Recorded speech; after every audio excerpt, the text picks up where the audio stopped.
అధికార పీఠం కోసం అత్తాకోడళ్ల యుద్ధం. ఇదేదో మామూలు రాజకీయ యుద్ధం కాదు.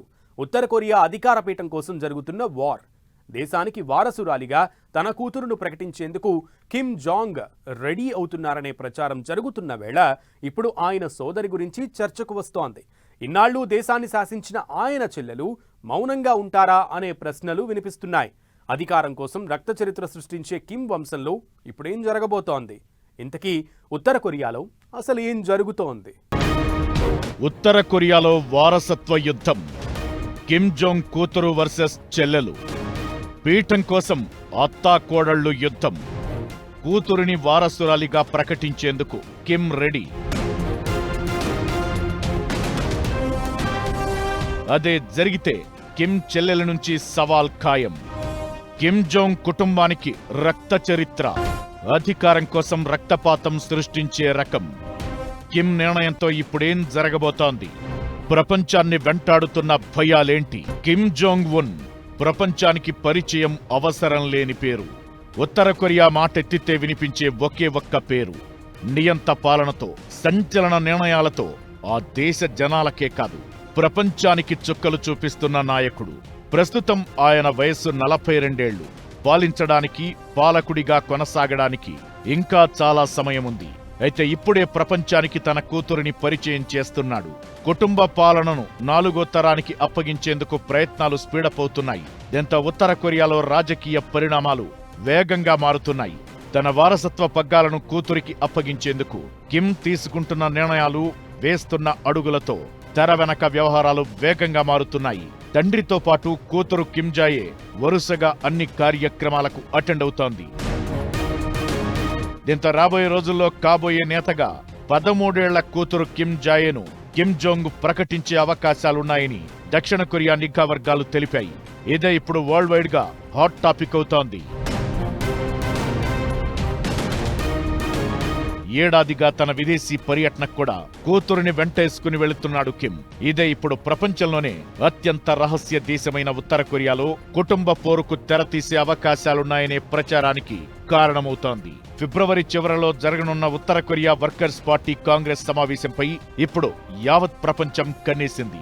ప్రతి 5 ఏళ్లకు ఒకసారి జరిగే ఈ కీలక సమావేశంలో కిమ్ తన కూతురును అధికారికంగా వారసురాలిగా ప్రకటించే అవకాశముందనే ప్రచారం జరుగుతోంది. కూతురికి పగ్గాలప్పగించాలనే కిమ్ నిర్ణయం ఆయన సోదరి, దేశంలోనే 2వ అత్యంత శక్తివంతమైన మహిళగా పేరున్న కిమ్ యో జోంగ్ కు నచ్చలేదనే ప్రచారం జరుగుతోంది. దీంతో కిమ్ జాయేకు, కిమ్ కుమార్తెకు మధ్య భవిష్యత్తులో తీవ్రమైన అధికార పోరుకు దారితీస్తుందనే హెచ్చరికలు కూడా వినిపిస్తున్నాయి. 13 ఏళ్ల కిమ్ జాయే 2022లో తొలిసారిగా ప్రపంచానికి కనిపించింది. ఆ తరువాత ఆయుధ పరీక్షల నుంచి మిలిటరీ పరేడ్ల వరకు అధికారిక కీలక కార్యక్రమాల్లో తండ్రి వెంట హాజరైంది. వాస్తవానికి ఉత్తర కొరియా పురుషాధిక్య నాయకత్వ క్రమాన్ని పరిగణలోకి తీసుకుంటే ఆమెకు వారసత్వ బాధ్యతలు అప్పగించే అవకాశాలు తక్కువనే అభిప్రాయాలు వ్యక్తమవుతున్నాయి. కానీ గతేడాది సెప్టెంబర్లో కిమ్ జోంగ్ ఉన్ తో కలిసి బీజింగ్ పర్యటనకు వెళ్లడంతో ప్రపంచం దృష్టి ఆమెపై పడింది. కిమ్ రాజకీయ వారసురాలు ఆమెనే అనే అంచనాలు నాటి నుంచే బలపడ్డాయి. అదే నిజమైతే ఆమె అత్త కిమ్ యో జోంగ్ ఏం చేయబోతున్నారనేది అతిపెద్ద ప్రశ్న. 38 ఏళ్ల వయసున్న కిమ్ యో జోంగ్ అన్నకు నీడలా ఉంటూ దేశ రాజకీయాలను శాసిస్తున్నారు. పీఠం కోసం ఆమె తన కోరికను చంపుకుంటుందా అంటే అనుమానమైన అభిప్రాయాలు వినిపిస్తున్నాయి. ఆమెకు సైన్యంలో, రాజకీయ వర్గాల్లో బలమైన పట్టు ఉందని, ఒకవేళ తనకు అవకాశం ఉందని భావిస్తే ఆమె ఖచ్చితంగా తన సొంత పొలిటికల్ ప్రాజెక్ట్ అమలు చేస్తారనే హెచ్చరికలు వినిపిస్తున్నాయి. కూతురికి వారసత్వ పగ్గాలు ఇచ్చేందుకు కిమ్ సిద్ధమయ్యారని, అదే జరిగితే ఆయన చెల్లెలు చూస్తూ ఊరుకోదు అనే నిఘా వర్గాల హెచ్చరికలతో ఇప్పుడు ప్రపంచవ్యాప్తంగా కొత్త చర్చ మొదలైంది. కిమ్ కుటుంబం చరిత్ర అలాంటిది. మరి అధికారం కోసం రక్తపాతం సృష్టించిన చరిత్ర వాళ్లది. కిమ్ చెల్లెలు నిజంగా అంత పవర్ఫుల్లా? అసలు ఆ ఫ్యామిలీ బ్యాక్గ్రౌండ్ ఏంటి? కూతురికి కిమ్ పగ్గాలు అందించాలనుకుంటే ప్రపంచం ఎందుకు టెన్షన్ పడుతోంది? కూతురికి వారసత్వ పగ్గాలు అందించాలని నిర్ణయం తీసుకుంటే సోదరి నుంచి కిమ్ జోంగ్ ఉన్ కు ప్రతిఘటన ఎదురయ్యే అవకాశాలు క్లియర్ గా కనిపిస్తున్నాయి. కిమ్ యో జోంగ్ ప్రస్తుతం దేశంలోనే 2వ అత్యంత శక్తివంతమైన నాయకురాలిగా ఉన్నారు. కొరియా వర్కర్స్ పార్టీ సెంట్రల్ కమిటీలో సీనియర్ హోదాలో కొనసాగుతున్నారు. ఆమెకు దేశం లోపల వెలుపల మంచి పాపులారిటీ ఉంది.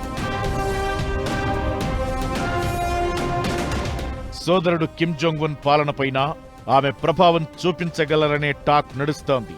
2022లో దక్షిణ కొరియా రక్షణ మంత్రిని టార్గెట్ చేస్తూ కిమ్ యో జోంగ్ చేసిన వ్యాఖ్యలు తీవ్ర చర్చకు దారితీశాయి. దక్షిణ కొరియా వినాశనం తప్పదంటూ అప్పట్లో ఆమె తీవ్రంగా హెచ్చరించారు. ఆ తరువాత కూడా అమెరికా, జపాన్ లాంటి దేశాలను హెచ్చరిస్తూ talk of the geo politics గా నిలిచారు. కిమ్ జోంగ్ ఉన్ కు హఠాత్తుగా ఏమైనా జరిగితే ఆ తరువాత అధికార బాధ్యతలు అందుకునేది అతని సోదరే అని గతంలోనే అంచనాలు వినిపించాయి. రాజకీయంగానే కాదు, ఆమెకు మిలిటరీ మద్దతు కూడా ఉంది. అలాంటిదిప్పుడు కూతురికి కిమ్ పట్టం కడితే ఆమె చూస్తూ ఊరుకునే పరిస్థితి కనిపించడం లేదు. అధికారం కోసం సొంత కుటుంబ సభ్యులనే నిర్దాక్షిణ్యంగా అంతం చేసిన ఘటనలు ఉత్తర కొరియాలో ఉన్నాయి. 2013లో కిమ్ తన మేనమామ, గురువైన జాంగ్ సాంగ్ థేక్ ను ద్రోహిగా ముద్ర వేసి కాల్చి చంపించాడు. 2017లో మలేషియా విమానాశ్రయంలో సవతి అన్న కిమ్ జోంగ్ నామ్ ను రసాయన దాడితో కిమ్ మనుషులు అంతం చేశారనే ఆరోపణలు ఉన్నాయి. పార్టీ వ్యతిరేక కార్యకలాపాలకు పాల్పడుతున్నారన్న ఆరోపణలపై కిమ్ ఈ చర్యలు తీసుకున్నట్లు అప్పట్లో ప్రచారం జరిగింది. ఇలా కిమ్ కూర్చున్న అధికార పీఠానికి సొంత ఫ్యామిలీ రక్తమే అంటుకుని ఉంది. అలాంటిది కూతురిని కిమ్ వారసురాలిగా ప్రకటిస్తే, ఆ నిర్ణయాన్ని సోదరి యో జోంగ్ వ్యతిరేకిస్తే ఏం జరుగుతుంది? అత్తాకోడలి యుద్ధం వచ్చే అవకాశముందా అనే ప్రశ్నలు వినిపిస్తున్నాయి. ఇకటు వారసత్వం విషయంలో కిమ్ నిర్ణయాలతో ప్రపంచ దేశాలు కూడా వణికిపోతున్నాయి. ప్రస్తుతం ఉత్తర కొరియా దగ్గర సుమారు 50 నుంచి 90 వరకు అణు వార్హెడ్లు ఉన్నాయని అంచనా. ఇలాంటి శక్తివంతమైన దేశాన్ని 13 ఏళ్ల బాలికకు అప్పగిస్తే సైనిక శ్రేణులు ఎలా స్పందిస్తాయనేది మిస్టరీగా మారింది. ఫిబ్రవరి నెలాఖరులో జరిగే సమావేశం కిమ్ జాయే భవిష్యత్తును మాత్రమే కాదు, ఉత్తర కొరియా స్థిరత్వాన్ని కూడా నిర్ణయించడం ఖాయంగా కనిపిస్తోంది.